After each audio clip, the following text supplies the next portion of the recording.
Welcome to Daniel Reviews. I'm Daniel Goodwin, and today we're looking at another Makita knockoff tool.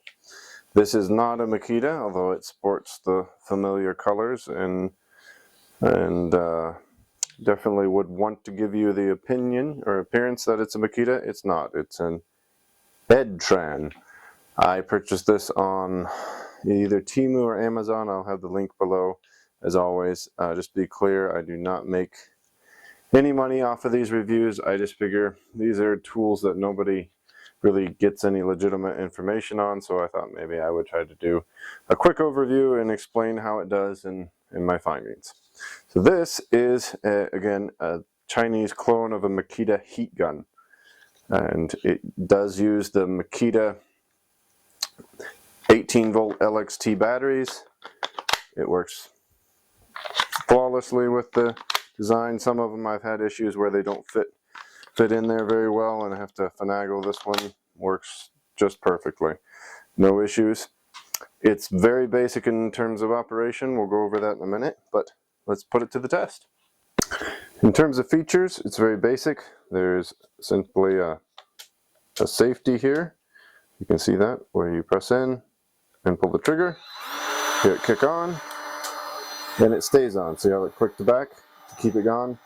Because this is unlike other tools. We can't obviously just be squeezing it the whole time, so this locks it on. And to turn it off, you just press it back. I pressed it on this side.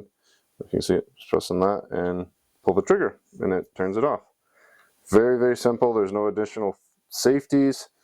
There's really just a setting. You got high and you got low. And that's about the only difference. It does not take long to come up to speed. You saw me wave my hand across it. I wouldn't do that normally. I wouldn't do it after a lot of use either. It can put out a significant amount of heat. And let's get to it.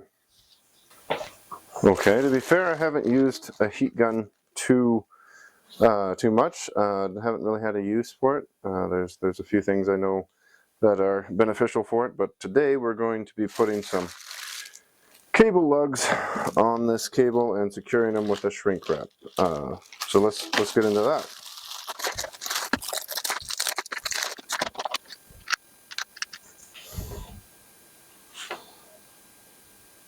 That should work.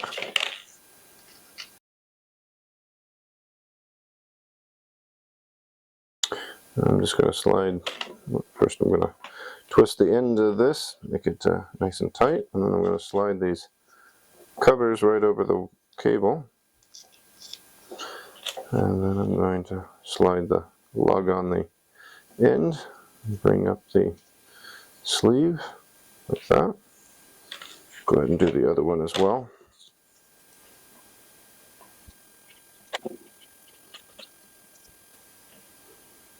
Again, bear in mind I've never done this before, so if I'm doing something wrong, I'm sure you'll be the first to comment and let me know what I did wrong. There we go. Okay, so slide that on. Now we're going to kick this in. Got it in high. Then I'll let it come up. And then we're going to start shrink wrapping this.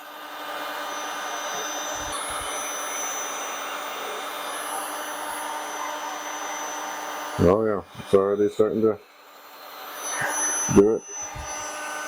I don't know if you can see it, but it's definitely adhering to the cable. Very good. Just like that. Very tight. That was great. Let's do the next one.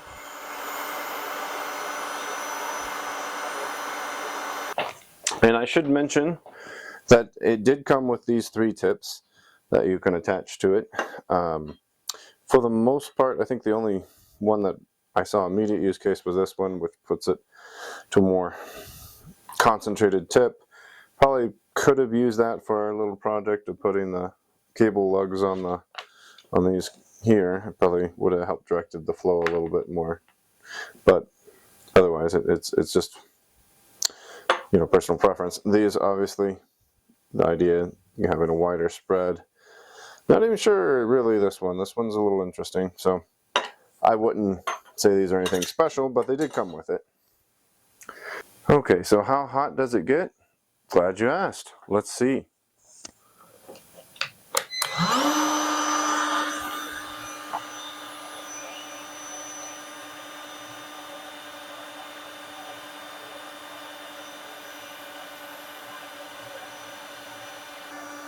You can see it does glow quite warm inside there. Definitely gets hot. Yeah, unfortunately I can't measure this using this tool. It's just not, it's not meant for that intended purpose. It is definitely heating up that rock.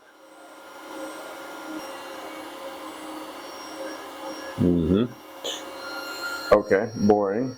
Let's see if we can do something else with it.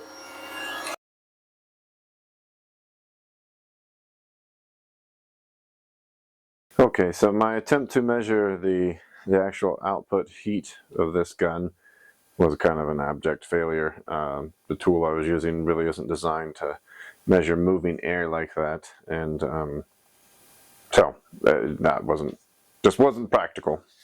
But bottom line, is it a good tool? Does it work? Yeah, it works. Works fine. Makita does make its own heat gun. It's, I believe, $149 or maybe $100 as a bare tool. This was about $25 or $30 on Temu or Amazon. I'll share the link. For someone like me, has very limited uses for a heat gun. I mean, other than this little cable lugs and a few things here and there, I just don't have a use case for one. Doesn't make sense for me to buy you know, a Makita heat gun just to use once or twice a year. This works fine, does what I needed it to today, and I guess I would recommend it if you have a need for one. If you using it on a more regular basis, I would go ahead and spring for the Makita, because I think probably performance wise is going to be a little bit better for you, and you'll be more pleased with the results. But I was pleased with mine, to be fair. I'm not complaining about it. I'm just saying I also don't use it very often and have limited needs. So I think this will work just fine for me when I do need it, and it might work fine for you as well. Until next time, I'll keep reviewing things. Please keep coming and watching, and if you could, no, I'm not going to say it. You know where the subscribe button is. If you want to hit it, you go ahead and hit it. Thanks.